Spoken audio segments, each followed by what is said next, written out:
Welcome to prime nine news. నేను Chandrika. Details లోకి వెళ్తే కృష్ణా జిల్లాలో జగన్ పర్యటిస్తున్నారు.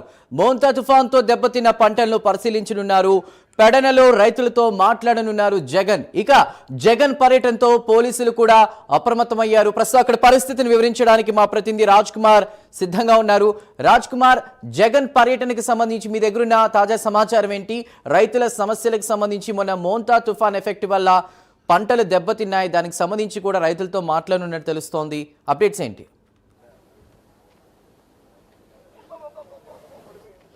రైట్ చందు, మొత్తానికి మోంతా తుఫాన్ కారణంగా నష్టపోయినటువంటి రైతాంగాన్ని, అదేవిధంగా ఆ రైతుల యొక్క పంట పొలాలని చూసేందుకు మాజీ సీఎం జగన్మోహన్ రెడ్డి మరి కాసేపట్లో పెడన నియోజకవర్గం రామరాజపాలెం రానున్నారు. ప్రత్యేకించి కూడా ఇక్కడ భద్రతా ఏర్పాట్లు, చాలా పటిష్టమైనటువంటి భద్రతా ఏర్పాట్లు కూడా చేశారు. అయితే జగన్మోహన్ రెడ్డి వస్తున్నటువంటి నేపథ్యంలో ప్రజలు చాలా స్వచ్ఛందంగా, అదేవిధంగా కార్యకర్తలు కూడా ఘనమైనటువంటి స్వాగతం పలుకుతున్నటువంటి పరిస్థితి ఉంది. ఈ నేపథ్యంలో పెడన నియోజకవర్గంలో మనం ఉన్నాం. ప్రస్తుతం జగన్మోహన్ రెడ్డి వచ్చేటువంటి స్పాట్ దగ్గరే ఉన్నాం. మాజీ ఎమ్మెల్యే సింహాద్రి రమేష్ కుమారుడు సింహాద్రి వికాస్ ఉన్నారు. ఆయనతో కూడా మాట్లాడదాం. ఎట్లా ఉంది జగన్మోహన్ రెడ్డి పర్యటన, ఏ విధంగా ఉండబోతున్నారు చెప్పండి. ఎట్లా ఉండబోతుంది జగన్మోహన్ రెడ్డి గారి పర్యటన, ఏంటి, ఎలాంటి ఏర్పాట్లు చేశారు ప్రధానంగా? ముఖ్యంగా ఈరోజు పర్యటన ఈ మోంతా తుఫాన్ వల్ల రైతులు తీవ్రంగా నష్టపోయారు. ఆ నష్టపోయిన ప్రాంతాలని పరిశీలించి, మీరు గతంలో గమనిస్తే ఎప్పుడైతే ఇలా విపత్తుల ద్వారా లేదా సరిగ్గా ఎంఎస్పీ లేక రైతులు నష్టపోతున్నారు, జగన్మోహన్ రెడ్డి గారు వెళ్ళిన తర్వాతే ఆ రైతులకు న్యాయం జరిగింది. ఈరోజు కూడా అటువంటి పరిస్థితులే ఉన్నాయి కాబట్టి జగన్మోహన్ రెడ్డి గారు మళ్ళీ వచ్చి రైతుల్ని కలుసుకొని పంట పొలాలను వాటిని పరిశీలించి ఖచ్చితంగా వాళ్ళకి న్యాయం జరిగేలాగా ప్రభుత్వం పైన చర్యలు, అట్లాగే వాళ్ళపైన ఒత్తిడి తీసుకురావటాకే ఈరోజు ఈ కార్యక్రమం నిర్వహించడం జరుగుతుంది. అంటే మీ ప్రాంతంలో కూడా డిప్యూటీ సీఎం పవన్ కళ్యాణ్ పర్యటించారు. అక్కడ ఉన్నటువంటి పరిస్థితులు ఏంటి, వాస్తవంగా రైతులు ఎదుర్కొన్నటువంటి సమస్యలు ఏంటి, అక్కడ జరిగిన వాస్తవాలు ఏంటి, ఇప్పుడు కూడా జగన్మోహన్ రెడ్డి వస్తున్నారు అంటే ఈ పర్యటనల వెనకాల ఎట్లాంటి ఆంతర్యం ఉందని ఎట్లా చూస్తారు? మాకు 4 రోజుల క్రితం అనుకుంటా డిప్యూటీ సీఎం గారు వచ్చారు అవనిగడ్డకి పర్యటన.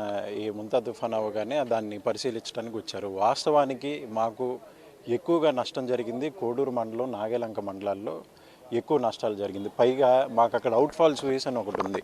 అది బాగు చేస్తే కానీ రైతాంగం గట్టునెక్కే పరిస్థితి లేదు. మొన్నటి వరకు మేము అధికారంలో ఉన్నప్పుడు అక్కడ 5,000 ఎకరాలు ఎండిపోతుంది, రైతులకి నీళ్ళు అందట్లేదు, ఉప్పు నీరు అయిపోతుంది అని చెప్పి విమర్శలు చేసిన వాళ్ళు ఈరోజు ఆయన పర్యటనకు వస్తే కనీసం అక్కడికి తీసుకెళ్ళి రైతులు బాధలు చూపించకుండా, వాళ్ళు పడే ఇబ్బందులు చూపించుకోకుండా రోడ్డు పక్కమట ఏదో పొలంలో కాసేపు ఆ బురదలో నుంచోబెట్టి ఆయన పంపించేశారు.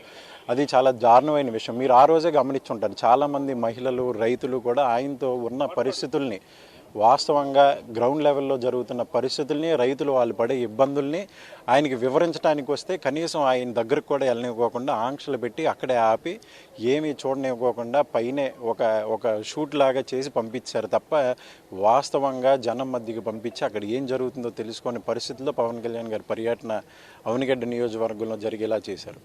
జగన్మోహన్ రెడ్డి గారి హయాంలో కూడా ఇలాంటి విపత్కర పరిస్థితి ఎలా రైతులకు అండగా నిలబడ్డారు, ఇప్పుడు ప్రభుత్వం కూడా మేము కూడా అండగా నిలబడ్డామని చెప్తున్నారు. ఎట్లా చూస్తారు రెండింటి మీద? ఇప్పుడు ప్రభుత్వం అండగా నిలబడిందంటే మీరు ఒకటి గమనించండి, కూటమి ప్రభుత్వం అధికారంలోకి వచ్చిన దగ్గర నుంచి ఈ రోజు వరకు కూడా ఏ పంట పండించే రైతు కూడా ఆనందంగా లేడు.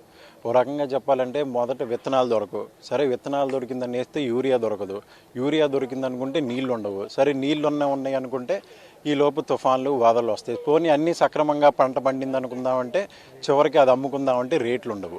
ప్రతి విషయంలోనూ రైతుల్ని ఇబ్బంది పెట్టే పరిస్థితి.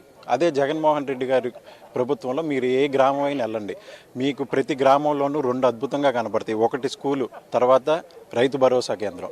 ముఖ్యంగా దాని ఉద్దేశం ఏంటంటే మన ఆంధ్ర రాష్ట్రం ఎక్కువ జనం ఆధారపడేది ఈ వ్యవసాయం మీద. అటువంటి వ్యవసాయం చేసే వాళ్ళకి బాగుండాలని చెప్పి, ఏ ఇబ్బంది ఉండకూడదని చెప్పి జగన్మోహన్ రెడ్డి గారు రైతు భరోసా కేంద్రాలు పెట్టి దాని ద్వారా మినిమం సెల్లింగ్ ప్రైస్కి పంటలు కొనటం, వెంటనే వాళ్ళకి డబ్బులు వచ్చేలా చూడటం, ఇలాంటి నష్టపరిహారాలు వస్తే ఏ సంవత్సరం అయితే తుఫాను వచ్చి నష్టపోయారో ఆ సంవత్సరమే వెంటనే మా రైతు భరోసా కేంద్రాల్లో పనిచేసే సచివాలయం సిబ్బంది ద్వారా వెళ్ళి ఎస్టిమేట్ వేసి ఆ సంవత్సరమే వాళ్ళకి ఇన్పుట్ సబ్సిడీలా వచ్చేలా చేశారు. అదే పట్టుకుని మేము గడప గడపకి తిరిగి చెప్పాం కూడా. కాబట్టి ఆ పరిస్థితులు ఇవాళ ఎక్కడా లేవు.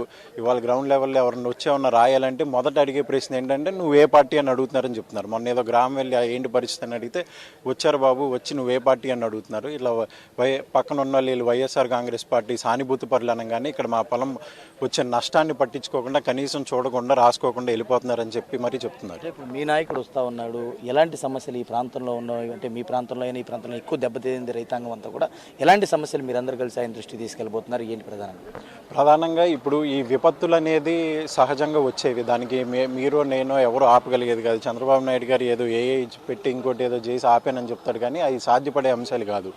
ఇలాంటివి వచ్చినప్పుడు ఖచ్చితంగా పారదర్శకంగా ప్రతి రైతుకి, నష్టపోయిన ప్రతి రైతుకి ఈ సంవత్సరంలోనే ఎంతైతే నష్టపోయారో దాన్ని ఎస్టిమేట్ కరెక్ట్గా వేసుకుని వాళ్ళకి అందేలాగా చూడాలని చెప్పి, సరిగ్గా వాస్తవానికి ఎటువంటి పంటలు నష్టపోయినాయి, ఎట్లాంటి నష్టపోయినాయి అనేవి కూడా ఆల్రెడీ మొన్న ప్రెస్ మీట్లోనే జగన్మోహన్ రెడ్డి గారు చాలా వివరంగా చెప్పారు. ఎంతమందికి అయితే వీళ్ళు క్రాప్ ఇన్సూరెన్స్ చేయించారు, ఇంకా ఎంతమంది లేని వాళ్ళు ఉన్నారని, వాళ్ళందరినీ కూడా ఆదుకోవాలని చెప్పి ప్రధానంగా డిమాండ్ చేయడం జరుగుతుంది.